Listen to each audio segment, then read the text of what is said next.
নমস্কার, কৃষ্ণ কথাতে আপনাদের সবাইকে স্বাগত। আজকের এই ভিডিও থেকে আপনারা জানতে পারবেন এমন 4টি মন্ত্র যা সকালে ঘুম থেকে উঠে সকলেরই জপ করা উচিত, যাতে সারাদিনের কাজে কোনো বাধা না আসে।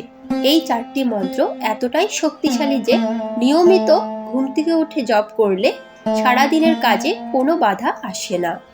এবং এমন একটি মন্ত্র কথা বলা হবে যেটি নিয়মিত পাঠ করলে গীতা পাঠের সম্পূর্ণ ফল লাভ করা সম্ভব এবং সমস্ত পাপ ক্ষয় হবে, বাধামুক্ত হবে আপনার জীবন। চলুন তাহলে প্রথমেই আমরা জেনে নিই ঘুম থেকে উঠে কোন 4টি মন্ত্র আমাদের অবশ্যই জপ করা উচিত। আমাদের দিন কেমন কাটবে, কতটা শুভ বা অশুভ হবে, এ সবই আমাদেরই উপর নির্ভর করে। আমরা প্রত্যেকেই সুখে স্বাচ্ছন্দ্যে জীবনযাপন করার কামনা করি। এটি পূরণ করার জন্য বিভিন্নভাবে চেষ্টাও করি আমরা। শাস্ত্রেও সুখী ও সমৃদ্ধ জীবনযাপনের নানান উপায় সম্পর্কে জানানো হয়েছে। শাস্ত্রমতে এর জন্য কি কি করা উচিত তা এখানে আলোচনা করা হবে। প্রতিদিন সকালে উঠে স্নানের পর নিয়মিত পূজা অর্চনার রীতি প্রচলিত আছে। এ সময় যে কোনো দেবী দেবতাদের মন্ত্র জপ করলে মনে শান্তি লাভ করে। শাস্ত্রমতে এই মন্ত্রগুলি অত্যন্ত শক্তিশালী। প্রতিদিন এমন করলে সাফল্যের পথ প্রশস্ত হয়।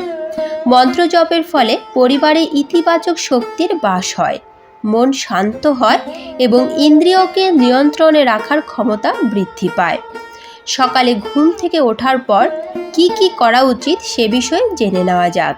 1 নম্বর, সকালে ঘুম থেকে ওঠার পর বিছানা ছাড়ার আগে নিজের 2 হাত দেখা উচিত। 2 হাত একসঙ্গে পাশাপাশি জুড়ে এই মন্ত্রটি জপ করবেন। মন্ত্রটি হলো করাগ্রে বসতে লক্ষ্মী, করো মধ্যে সরস্বতী, করমূলে স্থিত ব্রহ্মা, প্রভাতে করদর্শনম। এই উপায় করলে ধন দেবী লক্ষ্মী, বিদ্যার দেবী সরস্বতী ও ব্রহ্মার আশীর্বাদ পাওয়া যায়। 2 নম্বর, সকালে ওঠার পর মাটিতে সরাসরি পা রাখবেন না, বরং মেঝেকে প্রণাম করে একটি মন্ত্র জপ করবেন। এটি হলো সমুদ্র বসনে দেবী, পর্বত স্তন মণ্ডলে বিষ্ণুপত্নী নমস্তভ্যম, পাদস্পর্শ ক্ষমস্ব। পৃথিবী আমাদের ভার বহন করেন, এ কারণে সকালে মেঝেতে পা দেওয়ার আগে এটি জপ করা উচিত। 3 নম্বর, শাস্ত্রমতে সকালে উঠে গায়ত্রী মন্ত্র জপ করা উচিত। মন্ত্রটি হলো ওম ভূর ভুবস্বঃ তৎসবিতুর বরেণ্যম ভর্গদেবস্য ধীমহি ধিয়ো ইয় ন প্রচোদয়াৎ। এই মন্ত্র জপ করার ফলে কাজে একাগ্রতা বৃদ্ধি পায়। গায়ত্রী মন্ত্রের প্রভাবে দিন ভালো কাটে। 4 নম্বর, আবার সকালে বাড়ি থেকে বেরোনোর আগে একটি মন্ত্র জপ করে বেরোনোর কথা বলা হয়।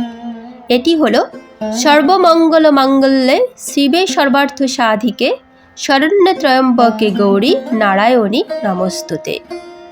শাস্ত্রমতে এই মন্ত্র অত্যন্ত শক্তিশালী ও দুর্গাকে সমর্পিত এই মন্ত্রটি। এই মন্ত্র জপ করলে জীবনে সাফল্য লাভ অবশ্যই করা যায়। 5 নম্বর, গণেশকে প্রসন্ন করার জন্য প্রতিদিন এই মন্ত্র জপ করবেন। ওম গম ঋণহর্তাই নমঃ। এর প্রভাবে গণেশের আশীর্বাদ পাবেন।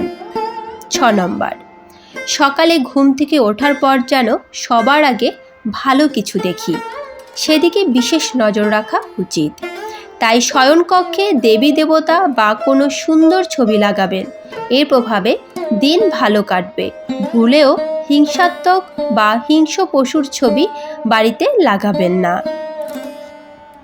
এবার চলুন জেনে নেওয়া যাক কোন মন্ত্র পাঠ করলেই পাবেন গীতা পাঠের ফল, সম্ভব পাপ ক্ষয়, বাধামুক্ত হবে আপনার জীবন। গীতা পাঠের ফলে ব্যক্তি পুণ্য লাভ করতে পারে। গীতায় উল্লেখিত এমন একটি মন্ত্র বা শ্লোক রয়েছে যেটি পাঠ করলে সমগ্র গীতা পাঠের ফল অর্জন করা যায়। হিন্দু ধর্মীয় গ্রন্থে শ্রীমদ্ভাগবতের বিশেষ মাহাত্ম্য স্বীকৃত। কথিত আছে যে গীতা পাঠ করলে ব্যক্তি পুণ্য ফল লাভ করে ও তাদের সমস্ত পাপ নষ্ট হয়। প্রচলিত বিশ্বাস অনুযায়ী প্রতিদিন শ্রীমদ্ ভাগবদ্গীতা পাঠ করলে ব্যক্তি সমস্ত সমস্যা মোকাবেলা করার শক্তি সঞ্চয় করতে পারে। পাশাপাশি ব্যক্তির আত্মবিশ্বাস বৃদ্ধি পায়। তবে শ্রীমদ্ ভাগবত পাঠ করার মতো সময় না থাকলে প্রতিদিন একটি মন্ত্র জপ করলে সুফল পেতে পারেন। এই একটি মন্ত্র শ্রীমদ্ ভগবদ গীতা পাঠের সমান ফলাফল প্রদান করে। এই মন্ত্রটি হল শ্লোকরূপী ভাগবত মন্ত্র। আদৌ দেবকী দেব গর্ভজননম গোপীগৃহে বজ্রধনম মায়া পূজো নিকাশুতাপহরম গৌবর্ধ ধনধরণম কংসছেদনম কৌরবাদী হননম কুন্তি সুপাজালনম একদ শ্রীমদ্ ভগবতম পুরাণ কথিতম শ্রীকৃষ্ণ লীলামৃতম অচ্যুতম কেশবম রামনারায়ণম কৃষ্ণ দামোদরম বাসুদেবম হরে শ্রীধরম মাধবম গোপিকা বল্লভম জানকী নায়কম রামচন্দ্রম ভজে। এই মন্ত্রের অর্থ হল যে কৃষ্ণ দেবকীর গর্ভে জন্মগ্রহণ করেন, গোপী গোয়ালাদের সঙ্গে বড় হন, পুতনা সংহার করেন, গোবর্ধন পর্বত ধারণ করেন, কংস বধ করেন, কুন্তিপুত্র অর্থাৎ পাণ্ডবদের রক্ষা করেন তিনি, কৌরব দেশ নাশ করেন। এভাবে নিজের ক্রিয়াকলাপের মাধ্যমে সংসারে নিজের লীলা খেলা দেখান কৃষ্ণ। তবে এই মন্ত্র জপ করার নির্দিষ্ট কিছু নিয়ম রয়েছে। যেমন তেমন করে মন্ত্র জপ করলে কোনো ফল পাওয়া যায় না। শাস্ত্রমতে এই এক শ্লোকী মন্ত্র জপ অত্যন্ত শুভ। নিয়ম মেনে এই মন্ত্র জপ করলে ব্যক্তি নিজের জীবনে সমস্ত সুখ সুবিধা লাভ করে। শুধু তাই নয়, পাপ থেকে মুক্তি পেতে পারেন তিনি। পাপ ক্ষয়ের জন্য নিয়মিত এই মন্ত্র জপ করা উচিত। এই মন্ত্র জপ করার জন্য সকালে উঠে স্নান সেরে শ্রীকৃষ্ণের পুজো করুন। তারপর তুলসীমালা দিয়ে এই মন্ত্র জপ করুন। তুলসীমালা দিয়ে এই মন্ত্র জপ করা বিশেষ ফলদায়ী। প্রতিদিন 4 মালা জপ করলে বিষ্ণুর আশীর্বাদ লাভ করবেন। তবে সম্ভব না হলে প্রতিদিন নিয়ম করে অবশ্যই 1 মালা অন্তত জপ করবেনই। এই জপেরও 3টি ভাগ রয়েছে। একটি হলো বাচিক জপ। সম্বর মন্ত্র উচ্চারিত হলে তা বাচিক জপ হিসেবে বিবেচ্য হয়। 2 নম্বর হলো উপাংশু জপ। যখন মুখ ও ঠোঁট দিয়ে এভাবে মন্ত্র উচ্চারণ করা হয় যেখানে শুধুমাত্র ঠোঁটে কম্পন অনুভূত হয় এবং স্বয়ং সেই ব্যক্তি শুধু মন্ত্র উচ্চারণ শুনতে পারে, তাহলে এমন জপকে উপাংশু জপ বলা হয়। 3 নম্বর হলো মানসিক জপ। অন্তর্মনে শুধুমাত্র এই জপ করা হয়। এ ধরনের জপ করার জন্য সুখাসন বা পদ্মাসনে ধ্যান মুদ্রায় বসতে হয়। মন্ত্র জপের আগে শুদ্ধি আবশ্যক, তাই স্নানের পরেই মন্ত্র জপ করা উচিত। যেখানে বসে জপ করবেন সেই স্থান ভালোভাবে পরিষ্কার করে নিন। পরিচ্ছন্ন আসন বিছিয়ে তাতে বসে জপ করুন। জপ করার পর আসন ছেড়ে দেবেন না বা পা দিয়ে সরাবেন না। আসন ভালোভাবে গুছিয়ে নির্দিষ্ট স্থানে রেখে দিন। কুশের আসনকে মন্ত্র জপের জন্য শ্রেষ্ঠ মনে করা হয়। উষ্মার সুচালক কুশ মন্ত্র জপের সময় শক্তিকে আমাদের শরীরে সমাহিত করে। সাধারণভাবে জপ করার জন্য তুলসীমালাই শ্রেষ্ঠ। তবে কোনো কার্যসিদ্ধির জন্য জপ করতে হলে উক্ত দেবী বা দেবতা অনুযায়ী মালা দিয়েই জপ করবেন। যেমন শিবের জন্য রুদ্রাক্ষ, লক্ষ্মীর জন্য স্ফটিক বা কমল গাট্টার মালা শ্রেষ্ঠ।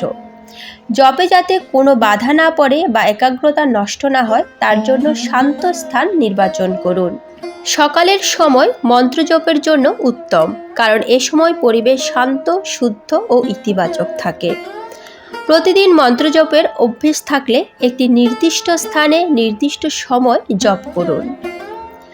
মন্ত্র জপের সময় মালা খোলা রাখবেন না। গৌমুখীর মধ্যে মালা ঢেকে মন্ত্র জপ করা উচিত। 108টি দানা বিশিষ্ট মালাই কিনবেন। প্রতিটি দানার মাঝে একটি গিঁট থাকতে হবে। জপের সময় সংখ্যার ত্রুটি যাতে না হয় তার জন্য এই ব্যবস্থা।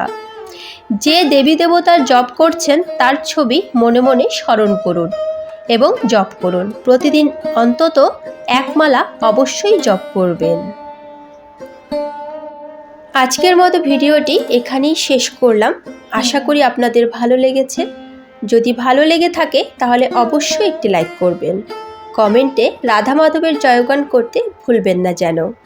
এ ধরনের বিভিন্ন ধর্মীয় ভিডিও পেতে এবং গীতাপাঠ শুনতে চ্যানেলটিকে অবশ্যই সাবস্ক্রাইব করুন। তাহলে আজ এ পর্যন্তই, দেখা হচ্ছে পরবর্তী ভিডিওতে। ভালো থাকবেন, সুস্থ থাকবেন। জয় শ্রীকৃষ্ণ। রাধে রাধে।